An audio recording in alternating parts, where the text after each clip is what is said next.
രാവിലെ എണീക്കാൻ നേരം വയ്യാലും പെട്ടെന്ന് തന്നെ നമുക്ക് ആക്കിയെടുക്കാൻ പറ്റുന്നതാണ് ഇഡ്ഡലി. അതുപോലെ ഞാൻ പെട്ടെന്ന് ഉണ്ടാക്കിയെടുക്കുകയാണ് കേട്ടോ. ഞാൻ രാവിലെ തന്നെ എണീക്കാൻ നേരം വൈകിയിട്ടുണ്ട്. ഒരു വൈറ്റ് കളറല്ലാത്തത് വേറെ ഒന്നും അല്ല കേട്ടോ, കുറച്ച് റാഗിയും കൂടെ ചേർത്തിട്ടുണ്ട്. കുറച്ച് റാഗി ചേർത്തതും കുറച്ച് വൈറ്റും ആയിട്ടുള്ള ഇഡ്ഡലിയാണ് കേട്ടോ ഉണ്ടാക്കുന്നത്.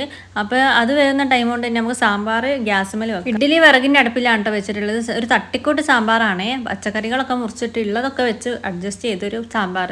അതുപോലെയാണ് ഞാൻ ഉണ്ടാക്കുന്നത്. അപ്പോൾ പച്ചക്കറിയൊക്കെ മുറിച്ചിട്ട് കുറച്ച് മല്ലിപ്പൊടി, മുളക് പൊടി, മഞ്ഞൾപ്പൊടി, പിന്നെ സാമ്പാർ പൊടി കുറച്ച് അധികം ഇട്ടിട്ട് കുറച്ച് ഉപ്പ് ഇട്ടുങ്ങാണ്ട് നമ്മൾ വേവിച്ചെടുക്കുകയാണ്. പരിപ്പും കൂടെ ഇട്ടിട്ടുണ്ട്. അപ്പോഴേക്ക് നമ്മുടെ ഒരു സെറ്റ് ഇഡ്ഡലി ആയിട്ടുണ്ട്. പിന്നെ അടുത്ത സെറ്റിലാക്കുകയാണ് കേട്ടോ. അപ്പോൾ ഇതും കൂടെ ആക്കിയിട്ടുണ്ടെങ്കിൽ ഇഡ്ഡലിൻ്റെ പരിപാടി കഴിഞ്ഞു. അപ്പോൾ സാമ്പാർ ഇതാ ഞാൻ വറവിട്ടെടുത്തിട്ടുണ്ട്. കുറച്ച് പുളിയും കൂടെ പിഴിഞ്ഞ് വെച്ചിട്ടുണ്ട്. പിന്നെ മോൾക്ക് സ്കൂളിൽ കൊണ്ടുപോകാൻ വേണ്ടിയിട്ട് ചോറിന് പൊട്ടറ്റോൻ്റെ ഉപ്പേരിയാണ് കേട്ടോ വെക്കുന്നത്. സ്നാക്സിന് ഇഡ്ഡലി സാമ്പാറും മതി പറഞ്ഞു. അപ്പോൾ 2 ഇഡ്ഡലി അങ്ങനെ മുറിച്ചിട്ട് കൊടുത്തിട്ടുണ്ട്. പിന്നെ കുറച്ച് സാമ്പാറും കൂടെ വെച്ചിട്ടുണ്ട്. പിന്നെ ഉച്ചയ്ക്കും സാമ്പാർ തന്നെ ആകുമ്പോൾ ഒരു മടുപ്പാവും വിചാരിച്ചിട്ടുണ്ട് പിന്നെ സാമ്പാർ വെക്കാഞ്ഞത്. പൊട്ടറ്റോൻ്റെ ഉപ്പേരിയാണ് കേട്ടോ വെച്ചിട്ടുള്ളത്. ഇഡ്ഡലി വെന്ത് കഴിഞ്ഞതിന് ശേഷം ഞാൻ അടുപ്പിൽ ചോറ് വെച്ചിട്ടുണ്ടായിന്.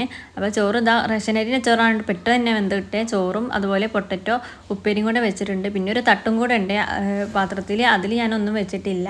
അതിൽ വെച്ചിട്ടുണ്ട് അവൾ കഴിക്കാറില്ല കേട്ടോ. അപ്പോൾ ഞാൻ അതിൽ വെക്കാറില്ല. പിന്നെ എന്താ കിറ്റിൽ പാത്രവും വെള്ളമൊക്കെ ആക്കി വെച്ചിട്ടുണ്ട്.